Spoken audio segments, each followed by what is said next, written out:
everyone, welcome back to another week in my books. And today I'm going to be focusing a lot on my planners and how that's going for me, because I did kind of switch up my system for spring. If you saw my last video, I basically talked about moving out of my custom rings and into these bound books again.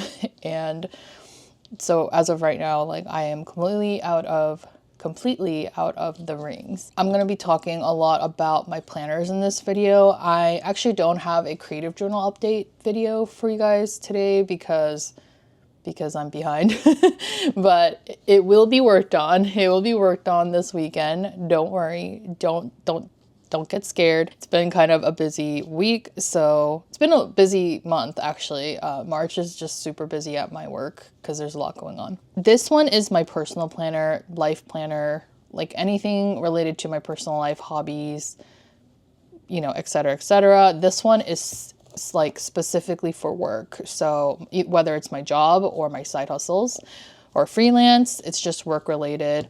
I do really like my custom rings planner. The problem isn't the inserts, but it's just the ring system. I'm just not a rings girly. I've mentioned this before too in a previous video, but rings has just never really worked that well for me, if I'm being honest. I think it's something I try to force, or I have tried to force, because I see my favorite planner, like girlies, use rings and they just look so beautiful. Who was I watching the other day? I think it was Life with Hope. She had like this really, she has like a Filofax A7 or like a pocket rings.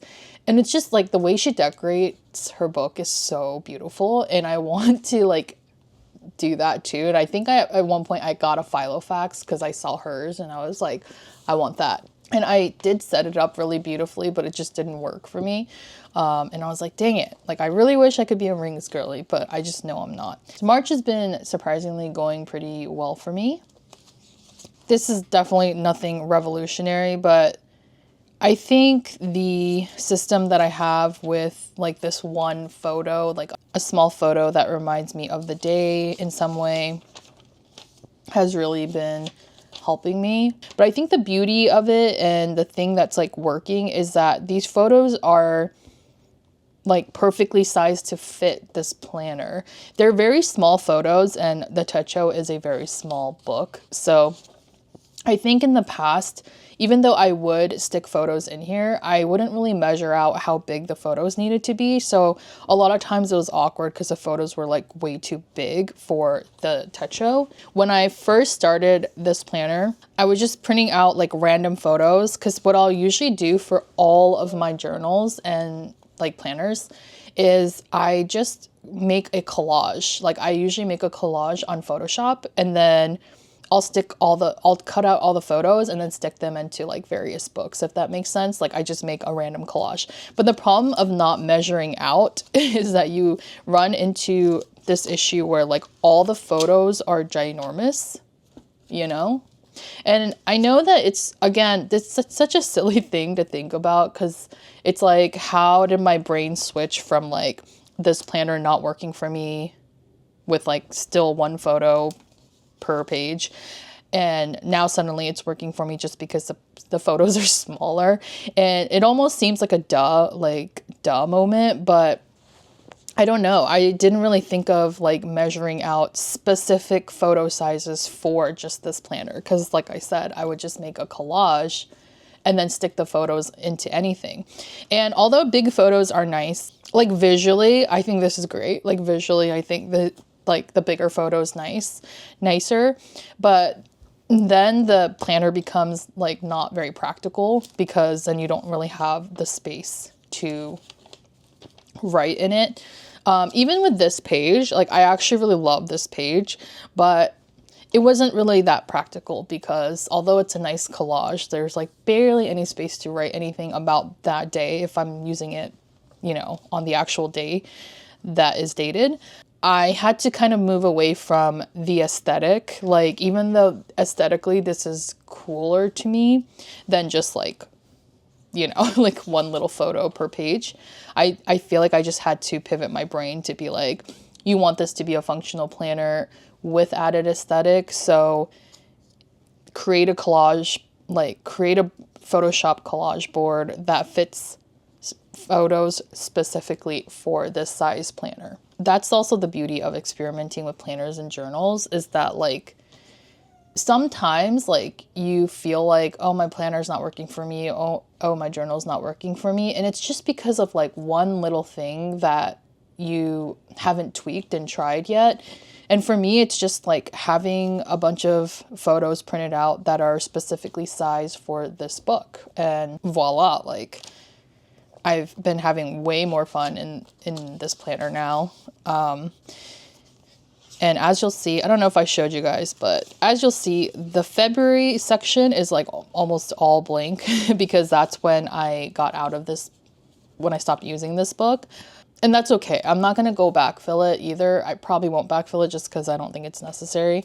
I'm just glad this system has really worked for me. And sometimes it's nice to just have like visual things from Pinterest, something that's just like aesthetically pleasing. And then sometimes I'll add like a little doodle or something, but I just try not to do too much to this planner. I want to use it in a practical sense and then move on to my journals. I don't know. I really like seeing stuff like this too. Just one photo of Rory and Lorelai like sitting on a couch, you know, because I was watching Gilmore Girls all weekend and had it in the background. These two, this is Saturday, Sunday, and I expressed in the past that I struggled with filling in weekend pages for in my books because there's just not a lot to plan on the weekends unless there's specifically something going on. And I'm just such a homebody that I don't really do anything on the weekends but chill and like journal and stuff like that. So with this though, I have now, since this is now just a personal plan, or yeah, since now this is just a personal planner, now I've been adding stuff like, oh, what songs I was listening to that day that really stood out, and then kind of writing a blurb about that or whatever. In this case, like watching Gilmore Girls, what episode I'm on, like as I'm rewatching. And yeah, I don't know. I just think this is kind of nice now. Like it just kind of reminds me, even though it's like a typical day, like I'm just watching Gilmore Girls in the background and journaling, I feel like it's not so hard to fill out because I have some kind of visual thing that is filling up a lot of that space, and I can talk about like the episode and like what I liked about it and all that into this planner without making it like a journal entry, if that makes sense. Like there's not enough space for this to be a journal entry. It's just kind of like a little blurb. So I think that's nice. And then this is where we're at currently. Today is the 27th. Besides that, this is kind of a random thing, and I will actually talk about this at the end of the video, but I'm learning Japanese again. It's like the 4th or 5th time I have attempted to learn Japanese. And one of the first things I wanted to learn was these days of the week.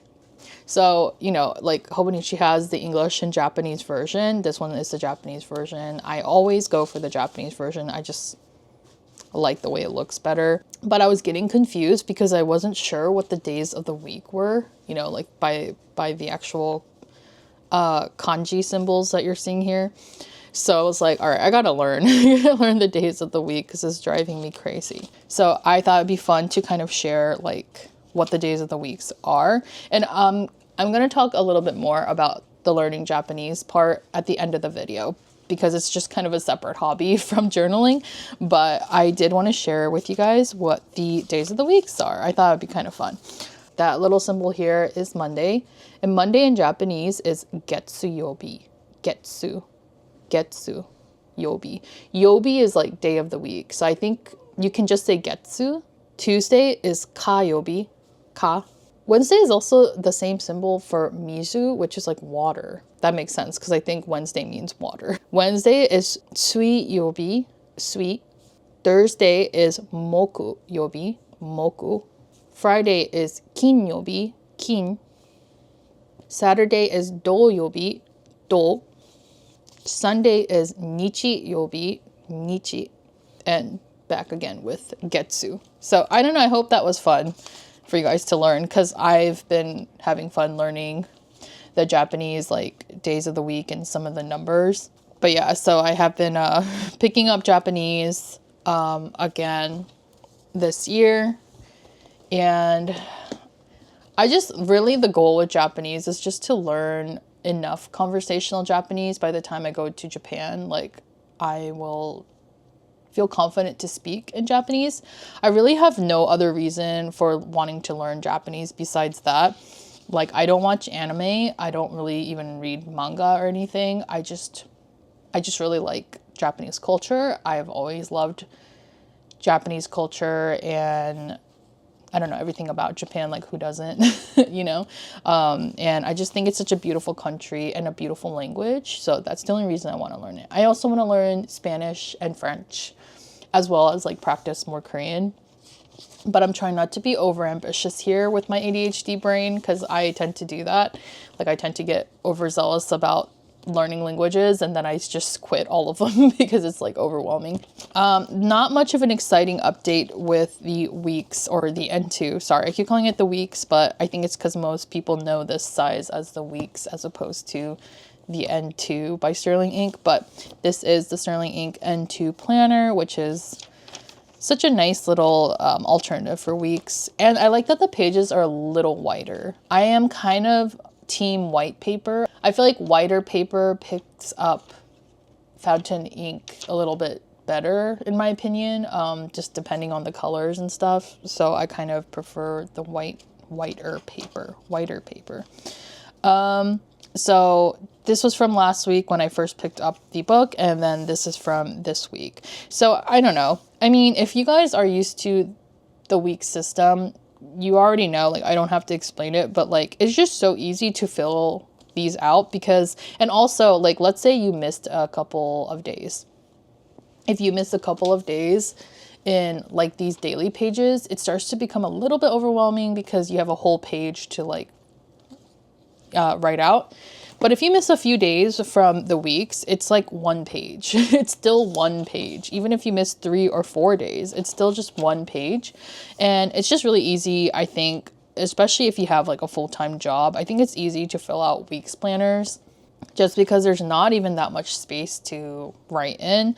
Honestly, all the stuff I write on the left side is just like meetings, like the time of the meetings, what kind of meetings, anything that's due, like due dates. For the most part, these are all just like work notes.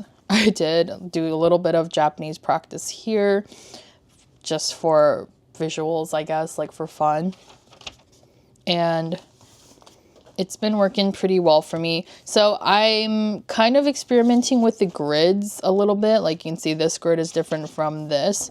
I think it's okay to just have a new grid every week. I'm trying to figure out like what kind of grid is working best for me. And when I say grid, I mean like the dividing lines, like adding dividing lines. So I have like sections, but I'm just trying to figure out like how to make that work for me. I feel like this feels better to me than this because I did add a photo here, but I don't think I want to keep adding photos here. Just because I want to reserve the photos for my techo. I think it also makes more sense because this is my work planner. Like this photo has nothing to do with work, but I don't want to also print out like what am I supposed to print out? Like work related things. I'm not too fussed about the decorative aspect with this. It's also easy to fill out. So I just added like a little doodle here that has something to do with my work. I'm trying to experiment with how I like these divided up. But I am leaning more towards something like this where there's kind of a hero or header image on top. And maybe this is a doodle that reminds me of something we're doing at work.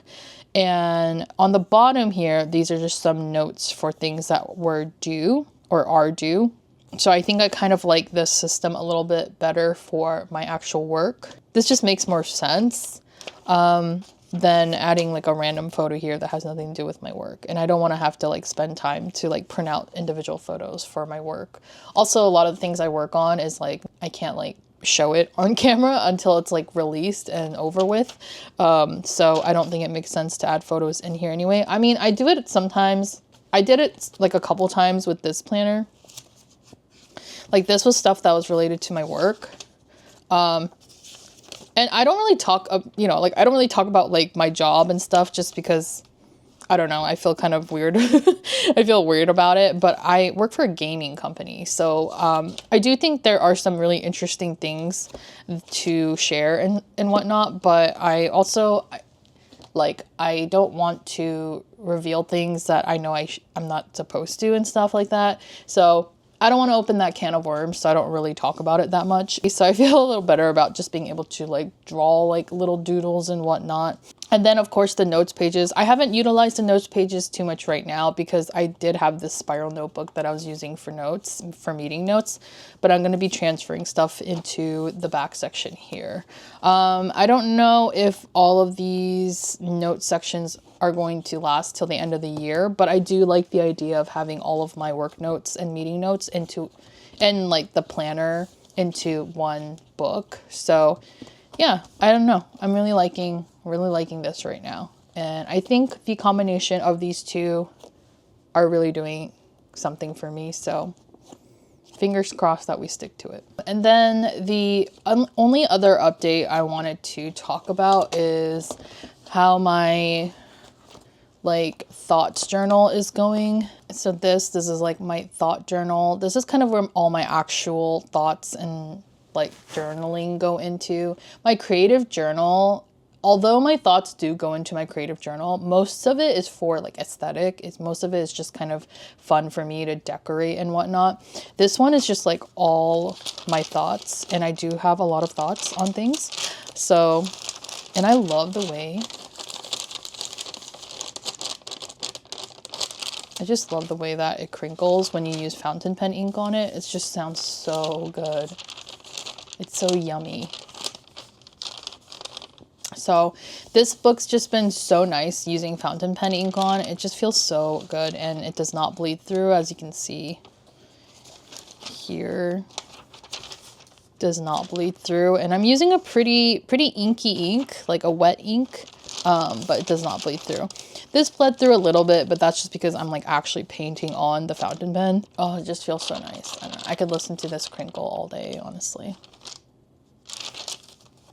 But yeah, I've been really enjoying something like this, where it's just like all of my thoughts, all of my feelings. This week was a little rough because there were some bad days, and I don't know if I mentioned this before, but I don't actually like to journal about negative thoughts too much. Like, I know that's like a big thing that a lot of people do, is like journal like their bad days or bad thoughts and use it as therapy. I do see my journals as therapy, but I have stopped kind of like talking about negative things, because I realized that when I start writing about my negative emotions and negative thoughts too much, I start to like go into a dark place. That's something that happens commonly when I write negative things, and I haven't done it in a long time. Like, haven't like written out negative emotions like that in a while. I don't really write about like only positive things either, but basically what I'll do is kind of be a little bit neutral. Like, I'll write more about things and how they made me feel at the moment, and then just kind of move on. This book in general is like very much my therapy book. It's where I house all of my feelings and all of my true thoughts. Even though that is the case, like, I still try to look at things neutrally, especially when it's a bad moment and we have moved on. Like, especially like if it's something that's not worth like lamenting on. Like, for example, like with work, you know, a lot of us have bad days at work. It's really easy to have a bad day at work. Maybe you did something wrong, or like your manager pissed you off, or your coworkers pissed you off. Easy to have those days, but there's such fleeting moments. You know, like, it's not really worth like lamenting on those times, because everybody else was probably stressed. Everyone else could be having an off day, and it's just work. At the end of the day, it's just work, and it shouldn't like affect you that much. So unless it's like a toxic working environment, then that's a whole other can of worms. But if you just have a regular job and you have those like normal off days, I think it's fine to write that out. Like, that's what I do a lot. Like, I'll be like, you know, I think my manager is wrong, or I think my coworkers were in the wrong, and I was getting like blamed for no reason, you know, something like that. But I don't like write about it too much. It's just kind of like, I didn't like the way that made me feel, because I do genuinely feel like I was like I was not in the wrong, and I was being accused of something. And I hope in the future, like, we can just move on from it, and then, you know, try to end it on a positive note, I guess is what I'm trying to say. Like, I feel like that kind of journaling with negative experiences has been a lot better for my mental health than just writing like, I hate everything, I hate everyone, and they're pissing me off, and here's all the reasons why. So I try to find like kind of a resolve at the end of it, especially because by the time I'm journaling in here about that experience, like, we've moved on, like the day has long been over. I rarely ever write in my journal like immediately after something happens, just because that's not really healthy for my brain anyway. But usually I'll kind of go back to this journal when I have time, which may be like only on the weekends, or like super late at night when the day has already been passed. So by then it's like all of the negative events have passed. It's been like a few hours, like, let's move on from it. But that's just my opinion. That's my opinion on writing negative emotions. I definitely see this as my therapy book without having to be just a whole bunch of negative ranting. It's just more like reflections. I think it's better to just reflect and see what could be better, what we can move on from, and if it's going to affect me in the long term or not. And if it will, then I need to take action, like talk to my manager or schedule a call and talk to my coworker, or whatever the issue is. I've been really enjoying writing my thoughts into this, and also using fountain pen with this paper. It's just so freaking nice with this, like, fountain pen on this paper is so freaking nice. And then this is the Sterling ink. This is also Sterling ink. A5 Slim. Yeah. A5 Slim regular grid paper. This is Tomoe River Sanzen paper. So, and yeah, that's pretty much it. That's all I have really to share this week. In terms of my books, I am learning Japanese again. I did mention that. I don't really have anything to show you guys yet, because so I have been using my my Tokyo edition TN, which I feel like is very appropriate as my language and traveling journal. And we haven't been traveling much this year, well, mainly because the weather is piss poor, but this is something I definitely want to fill this year as we go along. There's no real time limit with this though. It's kind of just filling it up as we go, wherever we travel to. And I don't really have much to show, but I am doing my Japanese like studies and stuff in here. So all I have right now is just the days of the week. Like we were talking about earlier, I translate it to Korean because I think it's easier to pronounce when I write it in Korean. I'm just hoping to fill this up with a lot of my Japanese studies. So there's not really much to show, like I said, but that is what I'm using my TN for. And I just think it's super appropriate with the Tokyo edition, which is beautiful. But yeah, let me know in the comments if you guys are looking to start a new planner or new journal in the spring, and like what you guys are using, especially if you're using something that's not hobonichi, because I'm just like always interested to know like alternatives that are out there besides just hobonichi. But yeah, I hope you guys enjoyed this, and I hope you are all doing well, and I will see you guys in the next one.